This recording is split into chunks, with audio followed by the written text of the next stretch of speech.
Sejam bem-vindos, bem-vindas. Vou chamar aqui a Rê para estar com a gente. Aguardando o pessoal chegar.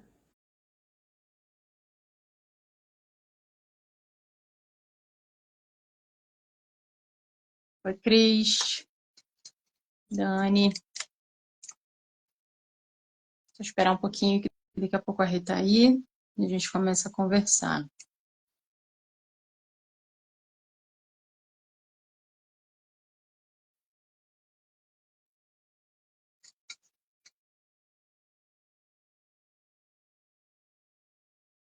Estão me ouvindo bem? A imagem tá boa, o som tá bom?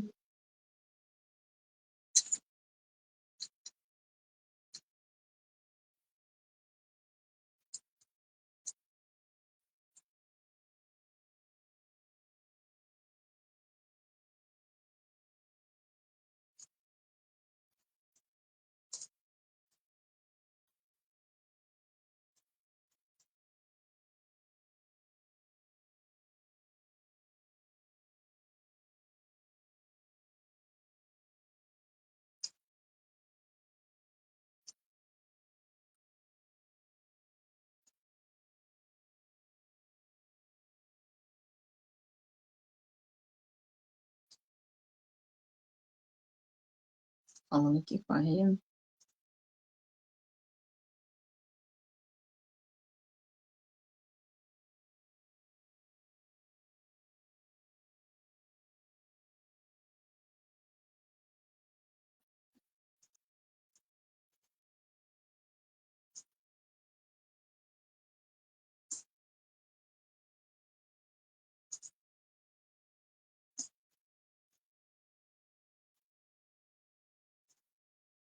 Vamos ver aqui que ela está tentando entrar.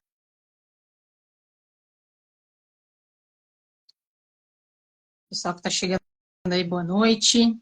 Sejam bem-vindos, bem-vindas, bem-vindes. Só aguardando aqui a reentrar. Tecnologias fazendo coisas que tecnologias fazem. Pronto. Acho que agora foi.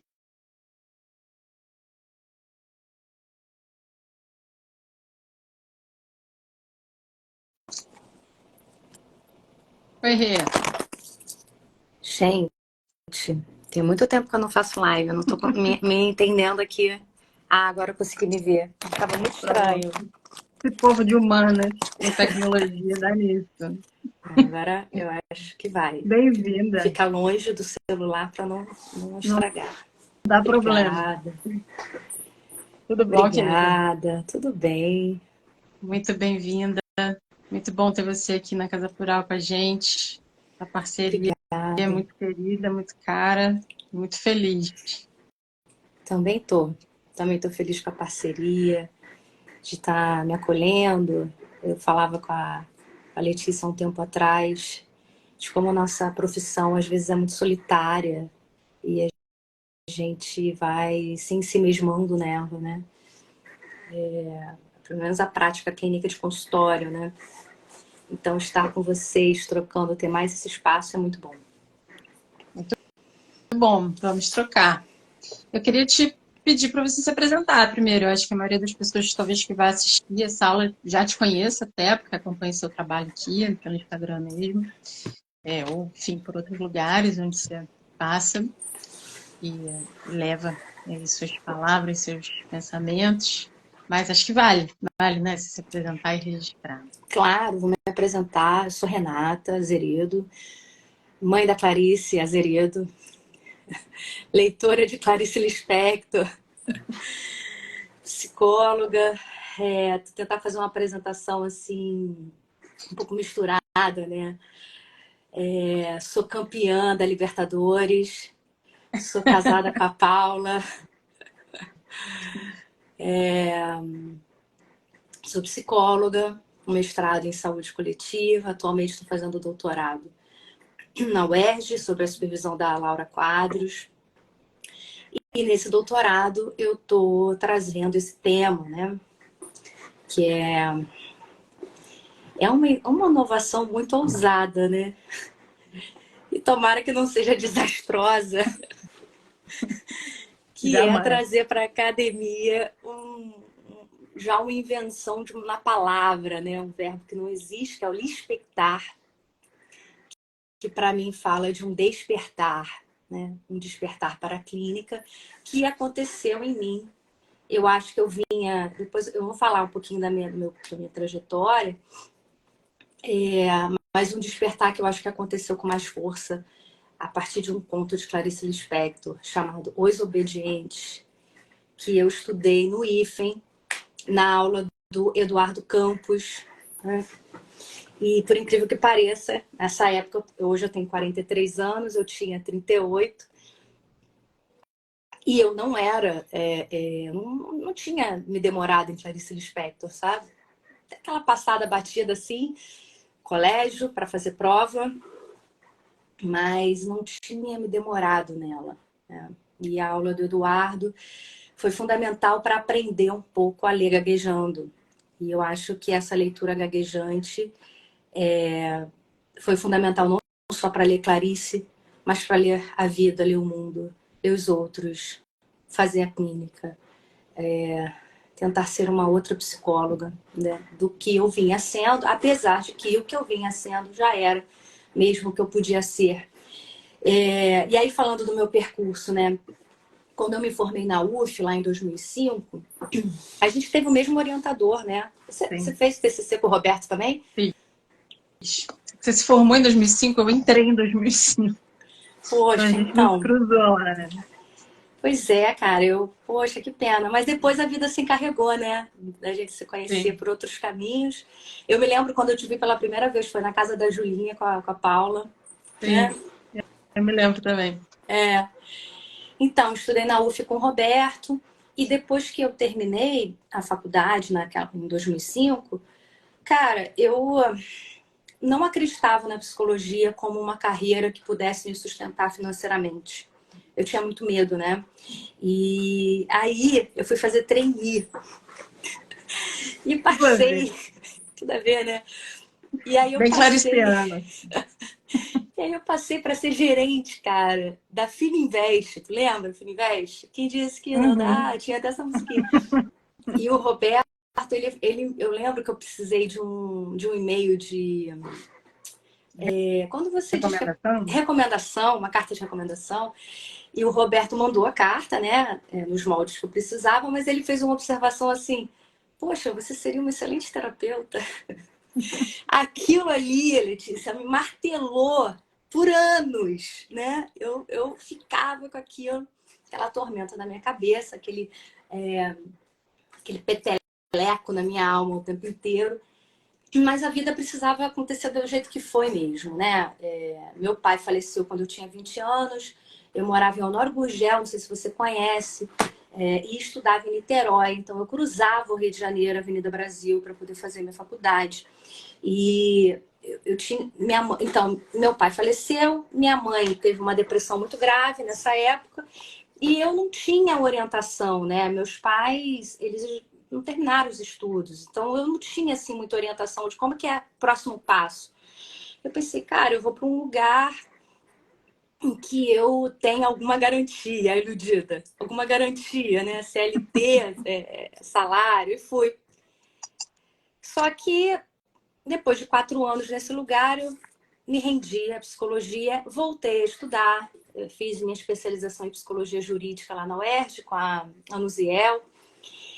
Depois aí eu fui para o mestrado, lá no IMS, Instituto de Medicina Social. Mas o que eu queria mesmo era a psicologia clínica. E sabe, é muito doido, porque a gente pensa que a gente tem medo do não, né? Eu tinha muito medo de não dar certo, eu tinha muito medo de não conseguir. Mas, na verdade, a gente tem medo mesmo do sim, sabe? Não é do não. O não é uma desculpa que a gente inventa para a gente não se entregar aquilo que realmente é o nosso chamado, o que a gente está achando que é o nosso chamado, se lançar. Que dá trabalho, obviamente, né? Mas era a clínica. Mas era uma clínica muito ainda incipiente, porque eu tinha muito medo, né? Muito medo de não ser aquela psicóloga padrão, né? De não estar à altura do que eu achava que a psicologia queria que eu estivesse, né? Eu me lembro na época da graduação lá na UF, que eu levava violão para o setting terapêutico, né? E aí os meus amigos, né, mais conservadores falavam assim, cara, tu é muito maluquinha, né? Tu leva violão. E, poxa, você vai falar uma profissional, futura psicóloga, que ela é maluquinha, não é muito bem o cartão de visita que você espera, né? Assim, que seriedade que vai ter o seu trabalho. Então, eu ia delineando, assim, uma prática, né? Tentando, claro, amparada pela fenomenologia, tentando encontrar sentidos para aquilo que eu estava fazendo, mas no fundo, eu sentia um freio de mão puxado em mim, assim. Sabe? Como se eu não pudesse realmente estar no encontro com o outro, somente no encontro com o outro. Então, estar ali na clínica sem nada embaixo do braço, sem nenhuma Bíblia, sem nada nas mãos, sabe? Poder estar sem saber para que raios aquilo ali me levaria, era algo que na teoria eu concordava e achava bonito, mas que na prática, na hora que eu fechava a porta ali, que a pessoa entrava, eu tentava ser formal o máximo possível e super quadradona e tal. Por incrível que pareça. E aí foi com Clarice, numa aula, assim, absolutamente sem imaginar, lendo o conto Os Obedientes, que foi um soco no meu estômago. Porque esse conto conta a história, não sei se você leu, se você conhece, mas conta a história de um casal de meia idade, que tem uma vida absolutamente classe média, uma vida já pronta, com os afazeres domésticos, os afazeres do trabalho. E eles reproduziam isso diariamente. E a mulher, né, ela tinha um pouco mais de tempo que o homem, ela começava a... E se eu fizer diferente? Ela começava a achar estranho algumas coisas, sabe? Mas aí ela rapidamente jogava fora esse pensamento e voltava lá para a cozinha, para a comida, para costurar. Mas aí de repente vinha outra coisa. Mas o que é isso que eu estou sentindo? Aí aquela angústia, ela não deixava muito espaço para a angústia, voltava rapidamente pro. E eu acho esse ponto muito bonito porque ele nos ajuda muito a pensar o ontológico e o ôntico nessa relação do cotidiano, que hora está desvelando um, hora está velando o outro. Então, eu acho um ponto muito exemplar, assim, para a gente pensar a prática clínica, sobretudo dentro da psicologia, com os conceitos que a gente vive falando teoricamente, né, de uma hermenêutica ontológica, ôntica, do cotidiano, da pessoalidade, da angústia, do salto, do buraco. E aí tava tudo ali, cara, num conto.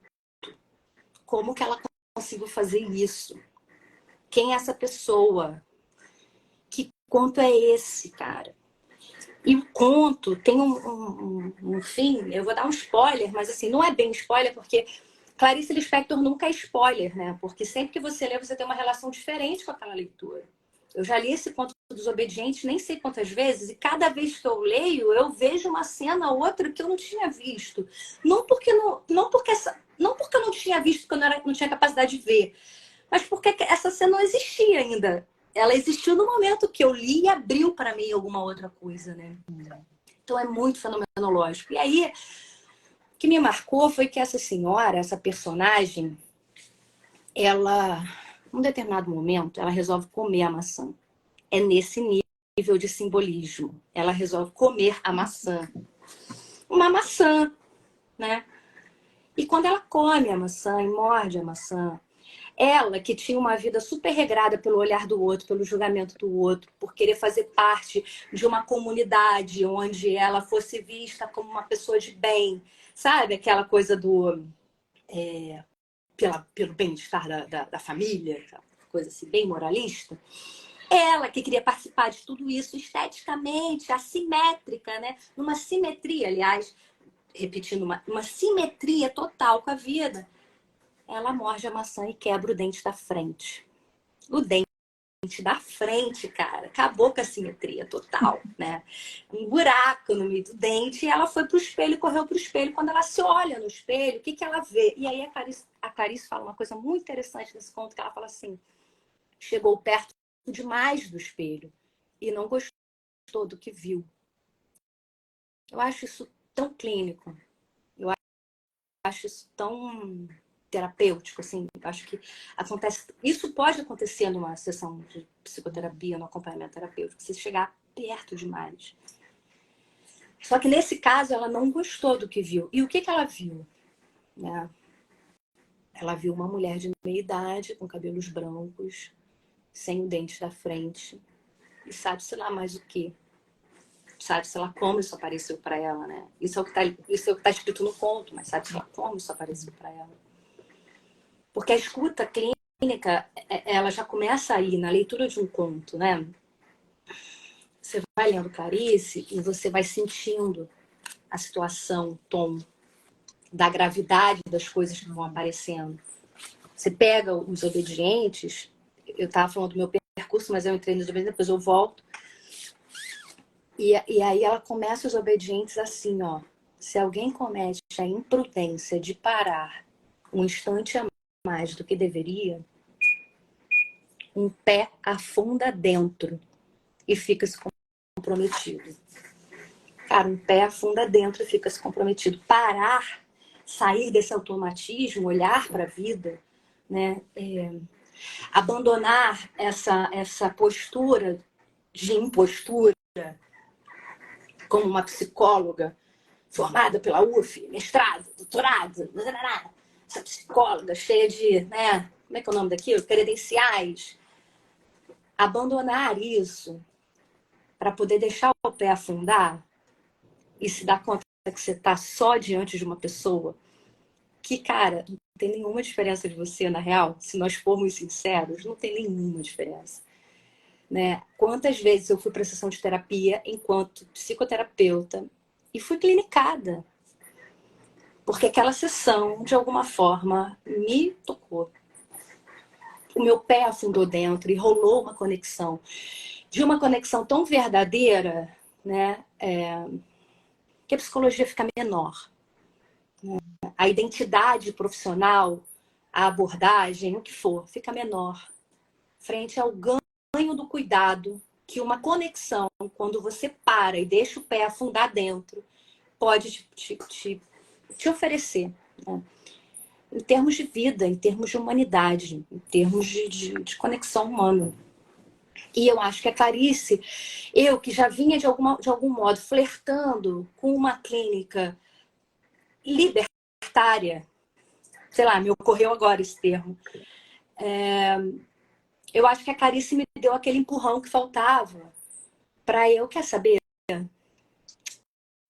40 anos, sabe? Deu.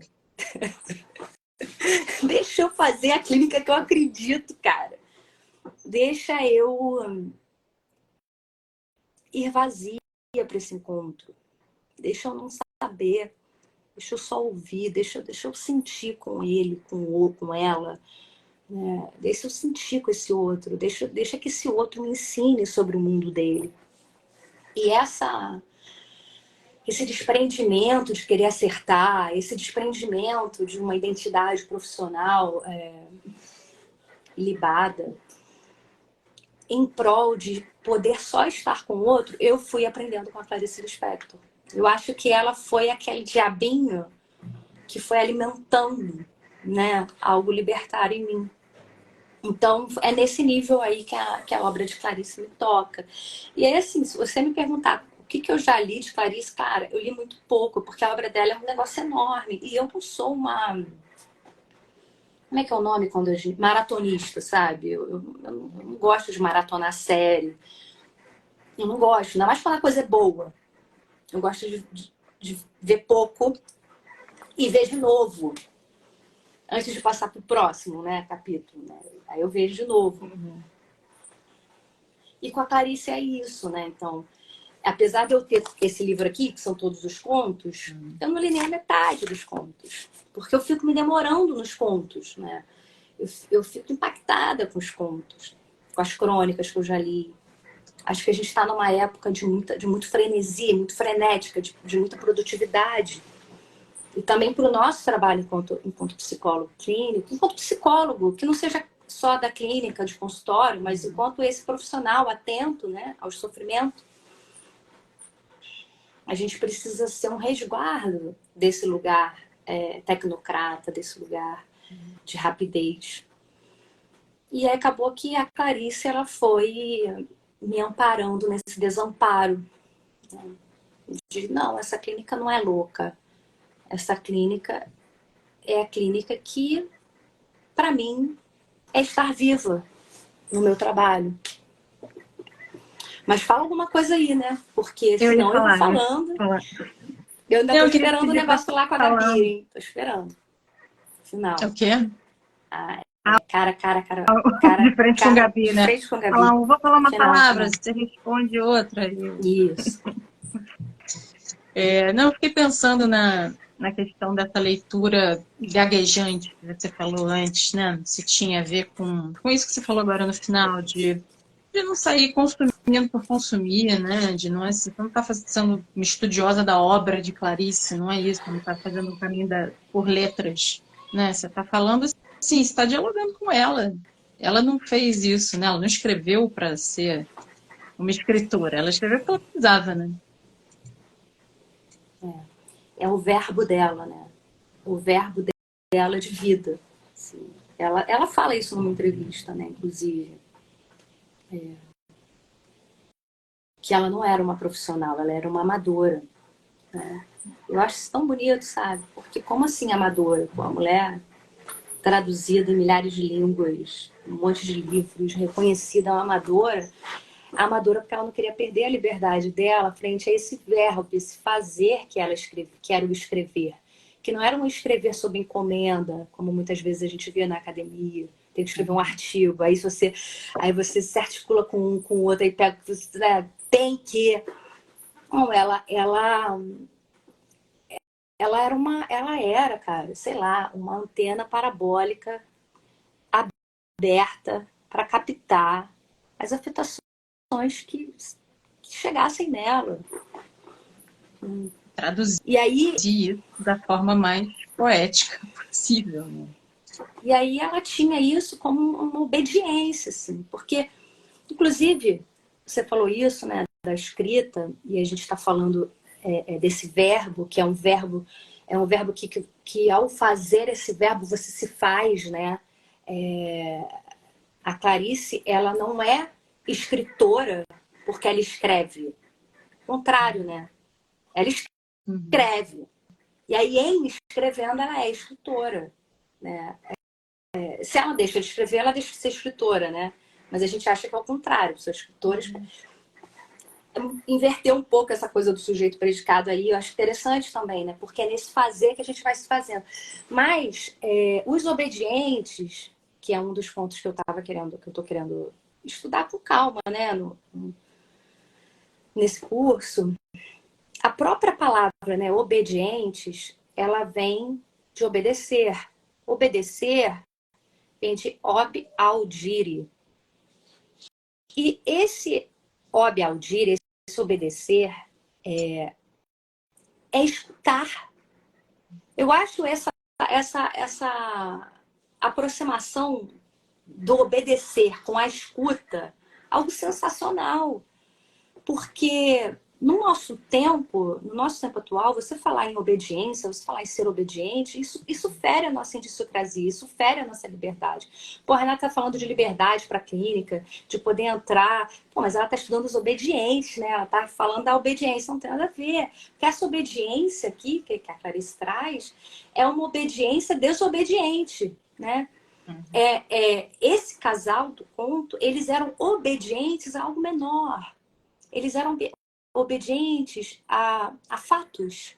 Eles eram obedientes de forma a se ensurdecer para qualquer coisa que os afetasse verdadeiramente. É como se fosse uma proteção mesmo. Eles viviam numa proteção. Só que essa proteção claro, ontologicamente vai falhar, porque a angústia está ali em algum lugar, em algum momento, essa colcha ôntica não vai dar conta de cobrir tudo o tempo inteiro. Vai ter uma falha, vai.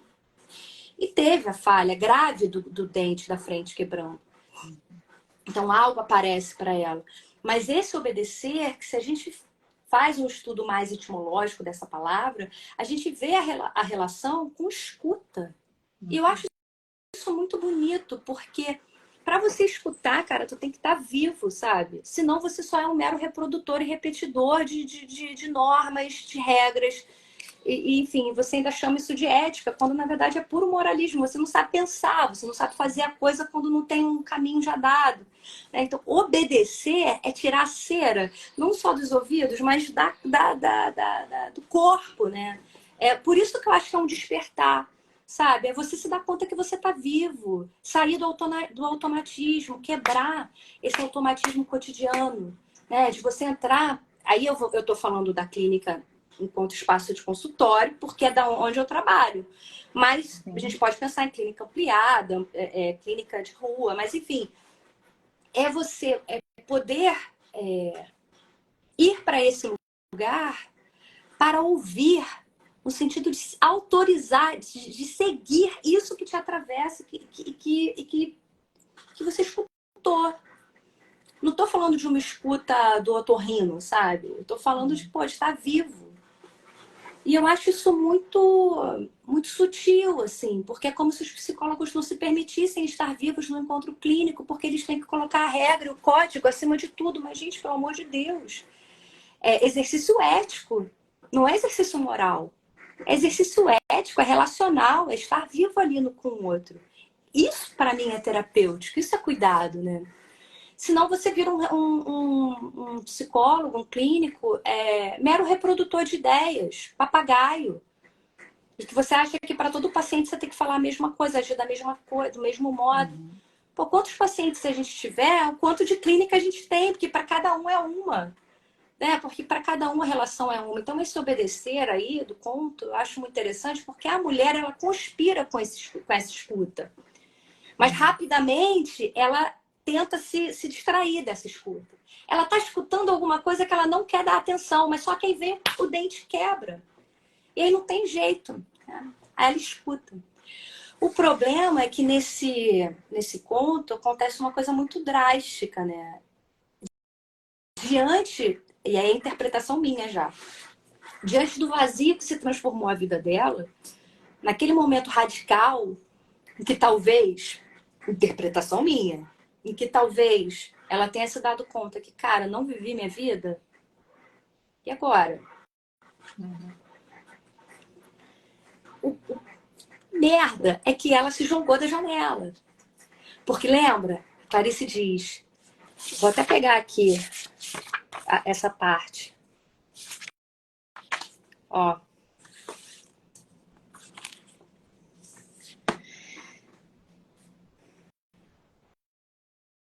Com a maçã ainda na mão e olhando perto demais no espelho do banheiro, viu uma cara pálida, de meia-idade, com o dente quebrado e os próprios olhos, tocando o fundo com a água já no pescoço, com 50 e tantos anos, sem um bilhete, em vez de ir ao dentista, jogou-se pela janela do apartamento. Tem uma outra parte que eu não vou conseguir achar aqui, mas que fala assim, ó, não gostou do que viu. Pô, se ela não gostou do que viu, o que é isso, né? Aí entra uma outra questão, o que é? Por que ela não gostou do que viu? Claro, numa sociedade em que você tem que ser jovem, em que você tem, enfim, uma série de diretivas. É muito difícil você gostar de ser o que você é. É muito difícil de você só ser o que você pode ser. E ser muito disso, porque é muito bom ser o que a gente pode ser. Eu não consigo ser outra, cara. Desculpa, vocês me chamaram para dar essa live aqui. Eu não consigo ser outra, sabe? Eu só consigo ser essa mesmo. E, pô, então deixa eu ser muito disso que eu posso ser, porque é isso que eu posso ser, né? E eu acho que só eu posso ser isso que eu posso ser. Mas naquela situação ali, não dava para ela ser o que ela podia ser. não tivesse fôlego para isso. Isso Acho que nem jogou mesmo. estava muito aberto, né? Ainda o que Não, você pode ser. Né? É. Acho que se abriu Mas, o que ela tinha sido até então, né? E isso é, era atrás, em alguma medida, né? é. Se você me permite fazer um comentário, eu me lembrei muito da questão que o Heidegger coloca ali na parte 2 de Ser Tempo, que ele fala que para se ouvir, em alguma medida, né? Para você ouvir um certo chamamento silencioso, assim, das suas possibilidades de ser, necessariamente você precisa deixar de ouvir, né, a tutela do impessoal, assim. Não como se fosse uma coisa que eu resolvo fazer, né? Não vou ouvir aquilo. Mas que, assim, ou você ouve um ou você ouve o outro. Ele coloca um pouco nesse sentido, né? Assim, se você está dando ouvidos ao impessoal, né? Se isso é o que é possível, assim, naquele momento, necessariamente você não está dando ouvidos, né, ao teu poder ser mais próprio. Se você está dando ouvidos ao teu poder ser mais próprio, necessariamente você não está dando ouvidos à impessoalidade, né? Porque essas duas coisas, assim, elas são duas possibilidades, numa mesma totalidade, assim, de ser, mas são duas possibilidades, né? E ali a coisa oscila muito nessa imagem, né? Sim. Mas agora você imagina, Letícia, eu psicóloga e eu dando ouvido só à minha pessoalidade. Porque eu não tinha culhões, coragem mesmo de arriscar o meu, sabe? Assim, Eu não sei se daria uma conotação moral, assim, né? Mas é porque o medo se mistura com angústia também, é difícil, claro, né? claro. Esse tal é difícil. Mas ao mesmo tempo, esse medo, esse risco, né, que eu via, aí tem uma frase de Clarice, né, bem batida, assim, que fala: a salvação é pelo risco, né? E, Hum. eu precisei me arriscar em algumas coisas, sabe? Romper com algumas parcerias, iniciar outras parcerias, mudar caminhos, sabe? Ouvir um pouco também aquilo que fazia sentido para mim. Porque é isso que você falou, se eu só ouço o já dado e tento me adequar a isso, eu viro um padrão de comportamento, né? Eu viro uma rota já dada, uma rota e não consigo estar aberta e viva para inventar alguma coisa, para estar com o outro, inclusive, né? Esses dias eu estava lendo um cara, eu não tinha lido nada dele até então, um filósofo chinês chamado Confúcio. E aí ele estava falando sobre hábitos, né? Hábitos, por isso que vem essa palavra hábitos, rotas, padrões, e o quanto que a gente é muito convencido, né, de que nós temos uma verdade dentro de nós, que nós precisamos olhar, né, para essa verdade, como se essa verdade fosse o mais próprio, sabe? Como se essa verdade carregasse uma essência sobre quem somos e essa essência sobre quem somos fosse nos orientar para o resto da vida. Quais os matches que a gente vai fazer na vida? É uma verdade que vai mostrar a minha personalidade, as minhas habilidades, os meus gostos. E a partir disso, eu vou dando matches, né? Eu vou dar match nos trabalhos. Que trabalho tem a ver com isso? Eu sou uma pessoa da lógica, então vou fazer matemática, engenharia. Eu sou uma pessoa da lógica, então eu tenho que namorar uma pessoa que também seja da lógica. Ele vai brincando o quanto que isso, na verdade, é não ser não ser, no sentido de não. De, de deixar nos escombros aquilo que a gente poderia ser. Né? Então ele estava trabalhando o quanto que isso não só não é verdade, essa história de um eu que carrega uma verdade sobre nós mesmos, não só não é verdade, como é extremamente perigoso a gente pensar assim, porque a gente limita as nossas interações, as nossas relações, e a gente vive a vida através de matches, né? E esse pensamento do Confúcio, para mim, teve um pouco de eco com o que eu tenho lido em Heidegger, mas também a forma como eu tenho pensado a clínica a partir dessas paradas abruptas que eu sinto Clarice, através de Clarice, sabe? De umas freadas de... Cara, é difícil falar, sabe? É difícil falar, assim, porque eu não queria só falar, eu queria poder propor uma experiência. Então, a live não é um canal que me ajuda. Porque a live, você vê a hora, você tá aqui correndo, você quer dar conta de falar um monte de coisa. Cara, a experiência clínica é o inverso de tudo isso, né? A experiência clínica é um espaço de conexão, né? Sim. É um espaço que alguma coisa acontece que a gente nem sabe o que é que vai acontecer. E que se acontecer pode ser desde um se jogar pela janela, como um marcar o dentista. Então, tem uma fatalidade, tem um perigo, né? Porque não está no nosso controle. As coisas radicais também podem acontecer, porque dá vida. Uhum. E a Clarice Lispector me traz isso, né? A mulher se jogou, é isso, né? Isso é da vida, isso é do acontecimento também. Isso tem o seu lugar também, né? Se a gente para pensar assim, e se ela tivesse ligado por um psicólogo?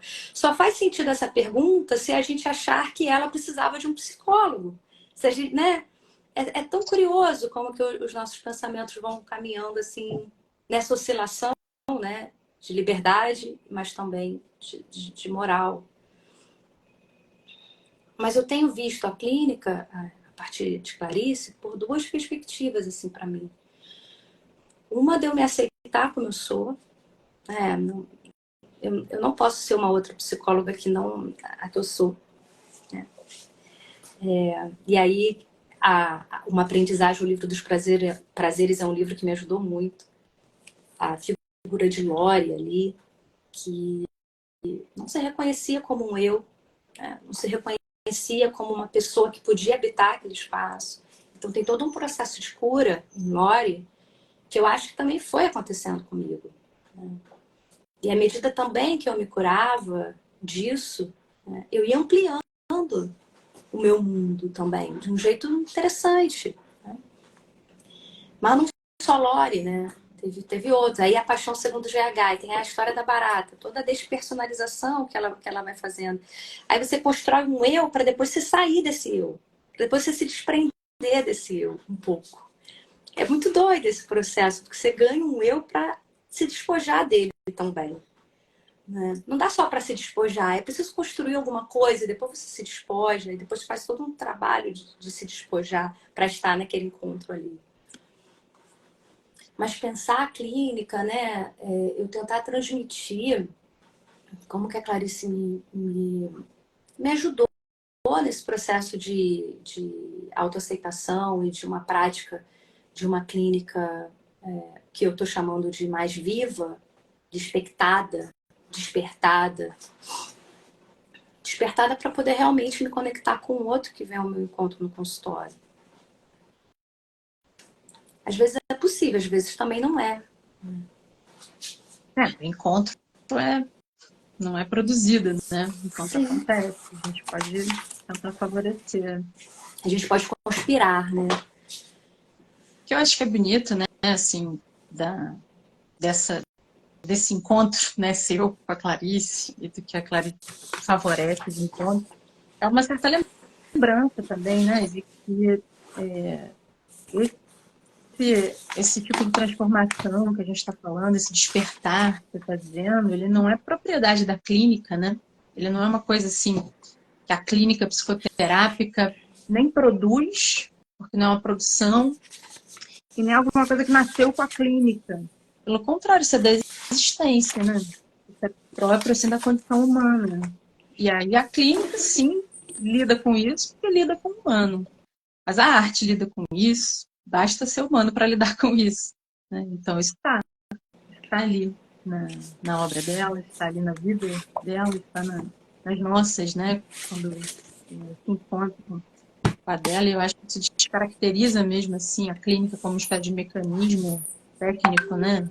Em que deva dar conta de certas coisas, mas é difícil essa lida, né? Eu acho que essa experiência que você está relatando, imagino que muitas das pessoas que estejam aqui acompanhando a gente, e eu também, totalmente me identifico com ela, assim, que é uma cobrança, né? Uma cobrança, gente, na formação, e olha que a gente está falando que compartilhou uma formação que é muito crítica, né? A UFSC é uma formação bastante crítica, não é uma formação, assim, tecnicista, né? Pelo contrário. Mas isso não é da universidade onde você estuda, isso é do mundo. A vida te cobra isso, né? E aí, de alguma maneira, a gente vai encontrar um espaço de liberdade diante disso, né? Mas é exatamente essa existência, né? Uma coisa existencial mesmo. Por isso que é clínico, né? Porque o que aparece na clínica? A nossa existência, né? As nossas questões, o modo como a gente se relaciona com as pessoas ao nosso redor, as nossas dificuldades de se relacionar, as nossas dificuldades de sei lá, ver sentido na vida, nas coisas, né? A vida não tem um sentido já dado, né? A nossa existência sofre com isso. Porque diferente da semente do feijão, que já tem um sentido que vai virar um pé de feijão, a nossa existência vai virar o quê? Vai virar o que a gente quiser dela, né? Mas como é que se faz? O que que faz? O que que eu faço de mim, né? É claro que no mundo de um cotidiano, assim, poxa, o trabalhador que tá lá morando numa situação super inadequada, tendo que enfrentar 3 horas de condução, de um transporte precário, para viver numa cidade violenta, para ser explorado no trabalho, para ganhar super mal, comer super mal, morar super mal, né? Qual momento, né? O momento que vai aparecer ali a angústia existencial, e vai aparecer, vai aparecer para ele, vai aparecer também para o dono do mundo, né? Sei lá, para o cara mais rico do planeta. Porque tem algo em comum que é essa nossa condição de mortais, essa nossa condição de o que faço com a minha vida. A gente pode até brincar, não, mas é melhor ter essa angústia, né? Sei lá, sendo rico, sei lá, pode brincar com isso, mas a gente não vai resolver a angústia assim. As questões existenciais estão aí. E você falou isso, aí eu já lembrei do próximo conto, né? Que o nome já é muito auspicioso, assim, Perdoando Deus. E eu acho esse conto muito incrível, porque conta a história de uma mulher que está andando em Copacabana, um lugar, assim, ela está descrevendo como um lugar muito bonito, né, um lugar muito aprazível, e vendo aquela brisa do mar, e aqueles prédios bonitos, e um céu azul, e o sol, e aquele dia super agradável. E aí ela, nesse espírito de beleza, ela fala: nossa, eu poderia ser a mãe de Deus. Eu poderia ter criado isso tudo. Eu poderia ser a mãe do Criador, porque olha como tudo é lindo, tudo é maravilhoso. E se eu fosse a mãe de Deus, inclusive, eu tenho certeza que Deus deixaria eu fazer carinho nele, eu, né, pegaria ele aqui, faria um carinho, um cafuné, porque é tudo lindo. Não, ela ali num momento de tanto amor, né? Aí ela pisa no rato morto. Pá! Pisou no rato morto. E aí ela ojeriza, né, a ratos, fica muito puta, né? Puta com quem? Com Deus, com a vida, com tudo, porque ela entendeu. Ela entendeu o recado, né? Pô, Deus podia ser menos grosseiro comigo, né? Só porque eu tô aqui falando que eu poderia ser a mãe dele, tudo lindo, maravilhoso, ele quis dar essa lição de que para eu ser a mãe dele, eu deveria então também amar o rato, porque afinal de contas ele também criou o rato, então se eu sou a mãe do mundo, eu tenho que amar essas coisas, né? Eu acho isso muito legal, porque, cara, é disso que é a vida, né? Então, assim, como levar isso para uma reflexão, assim, da clínica, né? Tem tantas reflexões que a gente pode fazer no momento em que o Cheio de paciente... rato morto, né? Cheio, cara. No momento que o paciente chega com o rato morto, cara.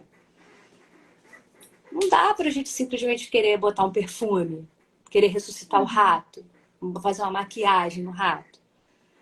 O espaço clínico também precisa ser esse espaço de aprender a aceitar o rato, cara. Acolher o rato, tá? Por isso que eu tenho minhas questões aí com essa coacherização da vida, né? Porque eu acho que não tem nenhum coach que fala assim, né? Ó, vai dar errado também, tá? Errado, né? Ó, né?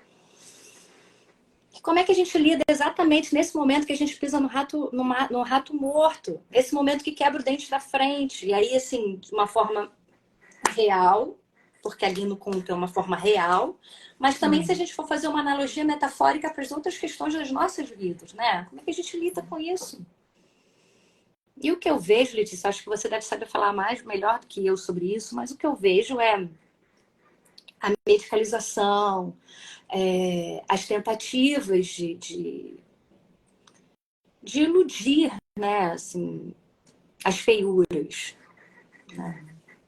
Claro, a gente precisa também de um amparo, né, de algum lugar. Não dá para só viver ali de frente com um rato morto o tempo inteiro.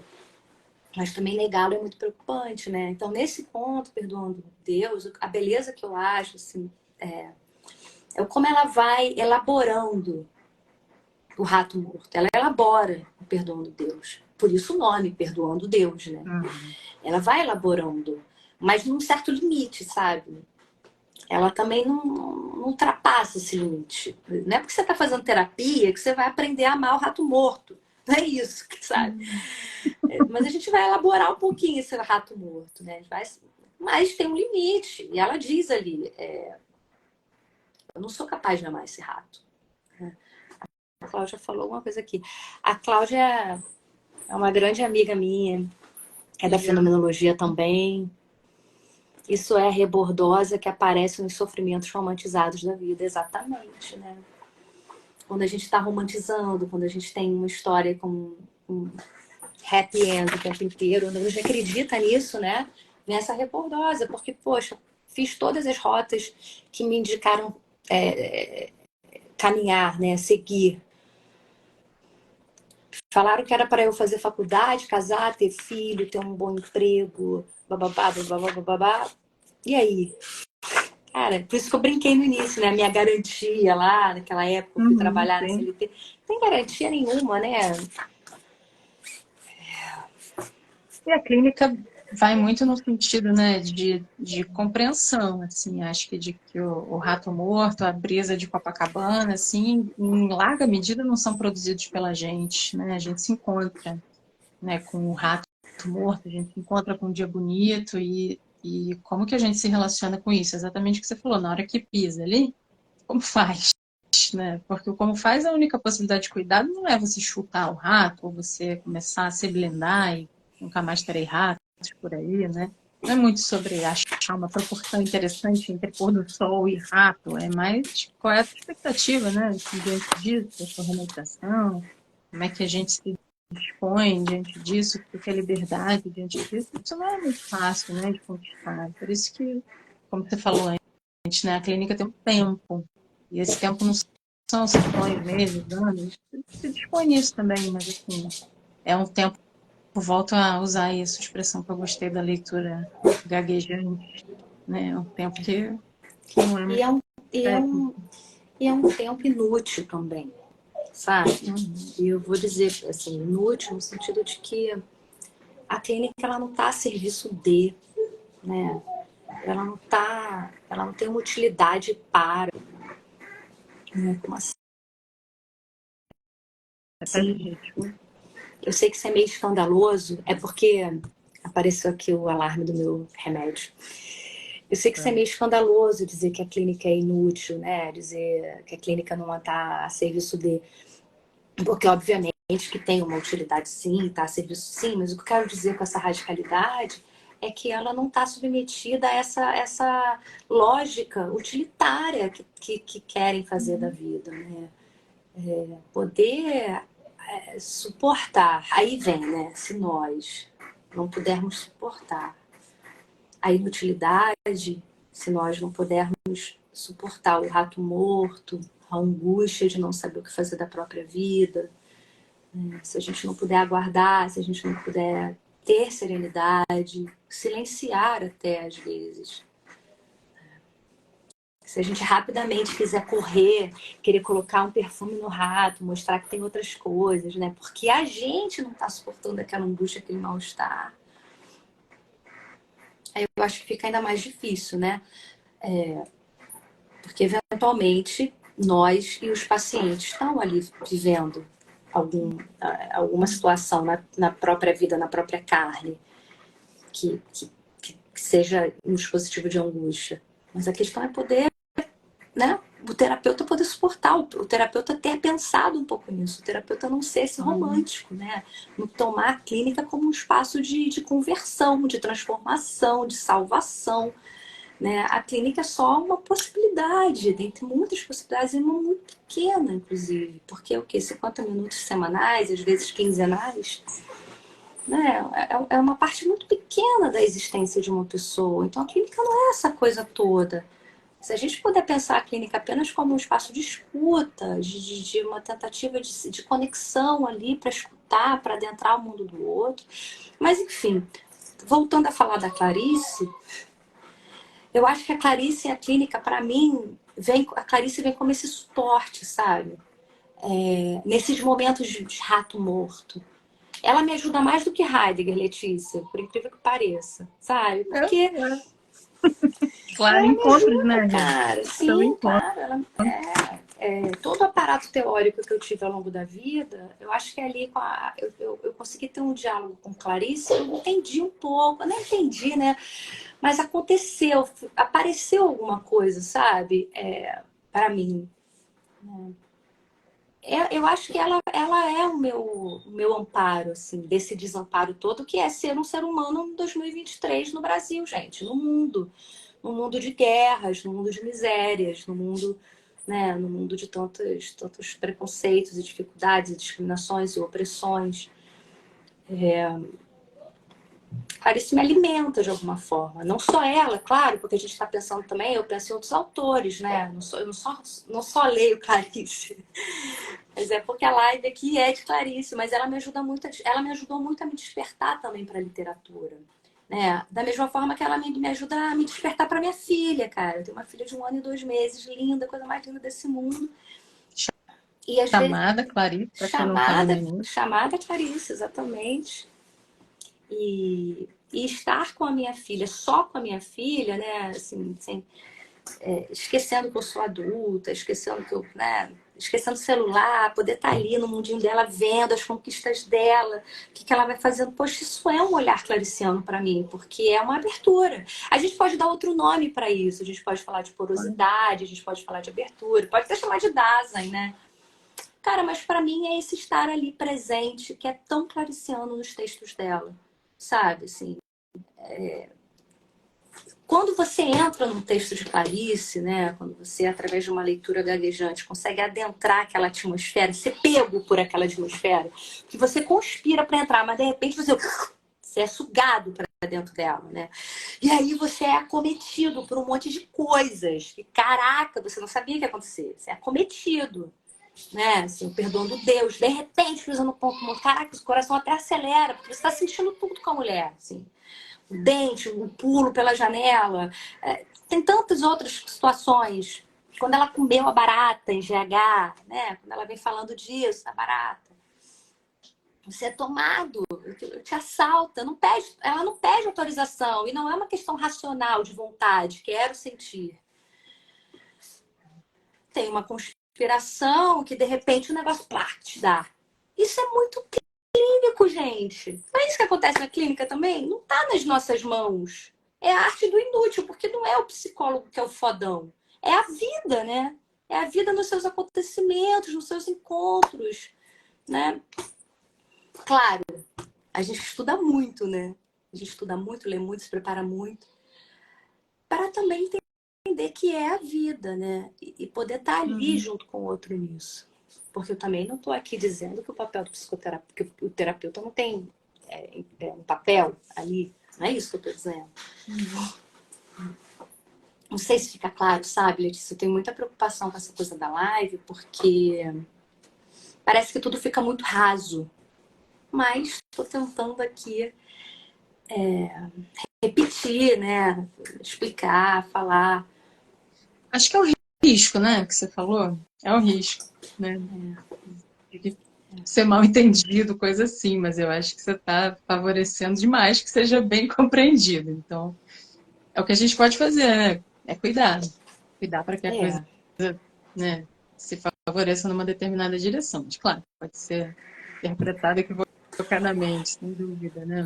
Mas eu acho que está, assim, dentro de um contexto, né, em que a gente não está falando, assim, fazendo essa live, né, avulsamente, assim, digo no sentido contextual mesmo, né? Dentro de uma proposta, assim, de compreensão clínica, que acho que minimamente já afina um olhar geral, assim, para essa discussão mesmo da técnica, né? Da abertura para a experiência. É claro que isso tudo que você está falando é clínico, porque a clínica não é muito clínica, a clínica é da existência, né? Caraca, você quer botar essa frase para botar na minha tese. A clínica não é muito clínica, exatamente.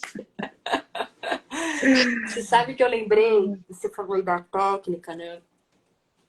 Eu lembrei de um livro que quem me indicou esse livro, a primeira vez que quem falou desse livro para mim foi o nosso orientador, o Roberto. Roberto. Roberto Novaes, né? Para quem conhece. Mas depois, nessa formação que eu fiz, onde eu conheci o Eduardo, também tinha um professor chamado Paulo Vitor, que ele mencionou esse livro. Eu falei, cara, eu vou ler esse livro. E depois o Eduardo acabou dando uma aula sobre esse livro. Se chama A Arte Cavalheiresca do Arqueiro Zen. Quem não conhece, fica a dica. Um excelente livro. E eu acho que ele está na cabeceira, assim, nossa. Independente da nossa profissão, cara. Ele é muito interessante. Porque é um livro exatamente que tenta esvaziar essa ideia de que sou eu a dona da ação, né? Então eu faço a minha clínica ser desse jeito, porque eu sou a psicóloga bambambam, que não sei o que, bababá, então a minha clínica, nananana. Nesse livro da Arte Cavalheiresca do Arqueiro Zen, o cara é um professor, acho que de matemática, agora eu não vou me lembrar, mas ele vai para o Japão para aprender essa arte milenar e ele já leva um grande choque, tipo Clarice, assim, né?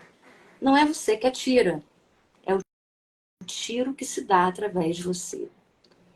E você já fica ali afundando nisso por dias, né? Assim, o cara tá indo para aprender a arte do tiro. Não é ele que atira, é o tiro que se dá através dele.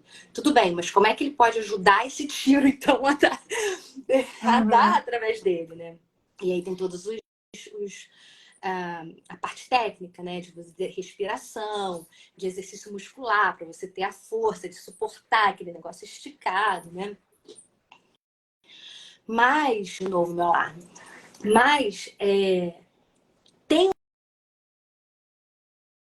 uma conexão tão fina, Letícia, eu não sei dar um nome para esse mistério, que é o mistério, né? É a vida ali acontecendo, essa coisa que brota, né? Que acontece, que faz você rir no meio de uma terapia, chorar, né? Essa conexão verdadeira que, de alguma forma, mesmo na dor, enche a gente de alegria. Que tem um negócio disso, sabe? Na conexão. Você está chorando junto com a pessoa, numa situação delicada, mas você está conectada a ela. E isso é tão bom. É tão bom. E raro no nosso mundo. Mas, enfim, voltando para a história do arco, tem uma conexão ali entre o arqueiro e o tiro e a flecha que entram numa sintonia harmônica que o tiro sai. E quando o tiro sai no tempo dele, o movimento é uno. E o mestre está ali observando isso. Quando tem 1% de voluntarismo do arqueiro, o mestre consegue identificar. Então o livro é sobre isso, sobre as tentativas do aluno de querer passar o mestre para trás, tentar, deixa eu acertar logo para ficar livre. Quanto é difícil, né? Assim, você aprender uma coisa que não pode ser ensinada, só pode ser aprendida. Eu acho que a clínica tem um pouco disso. Claro que ela pode ser ensinada no sentido da respiração, da força do músculo, das leituras de que diz a desconstrução, pensamento crítico, vai para casa, pensa, ferve a cabeça, se relaciona, vai vivendo a tua vida, vai sofrendo também, porque, né? A gente tem calos. Mas tem alguma coisa ali que não dá para ser ensinada, tem que ser aprendida. E aí, o arqueiro, em determinado momento, o mestre fala para ele assim, ele pergunta para o mestre, mas como é que eu posso fazer o tiro sair de mim? Aí o mestre dá a seguinte metáfora. O tiro vai sair de você igual a neve cai da folha de bambu. Como é que a neve cai da folha de bambu? Tu já viu neve na folha de bambu? Já viu neve caindo? Eu já morei em Boston, já vi a neve caindo. Tem a folhinha, a neve vai acumulando ali.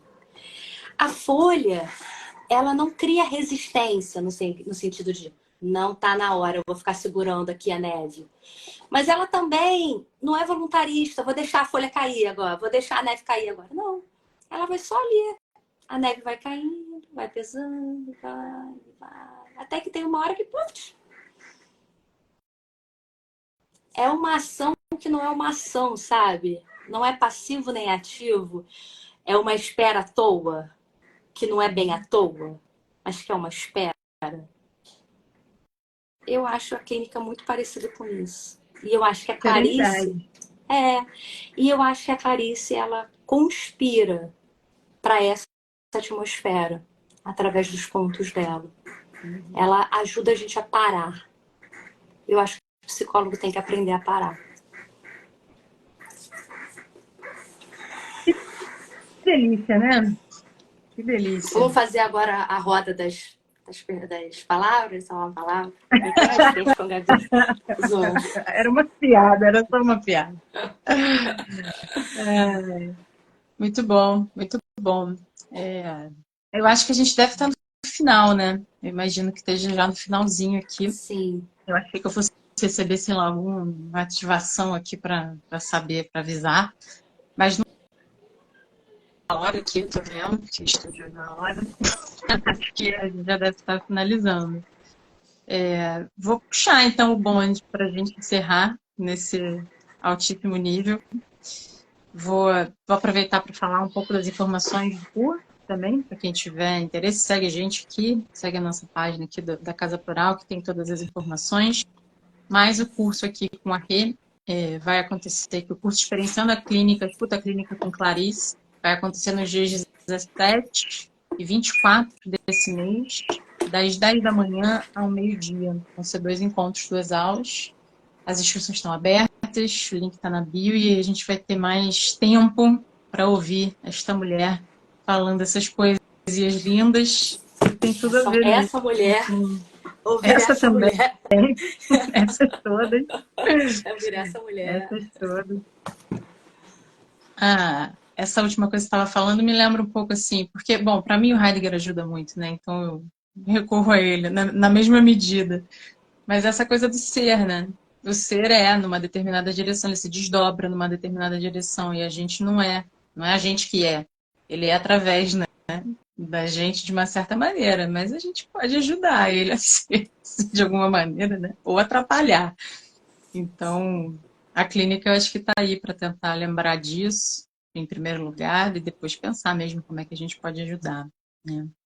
Eu achei de muita, muita, muita ajuda te ouvir hoje. Foi muito bom. Muito obrigada por você estar aqui com a gente, trazer essa experiência. Acho que é uma experiência íntima, né? Mais do que tudo, assim, não é técnica, é íntimo. Então, obrigada por se disponibilizar tanto assim.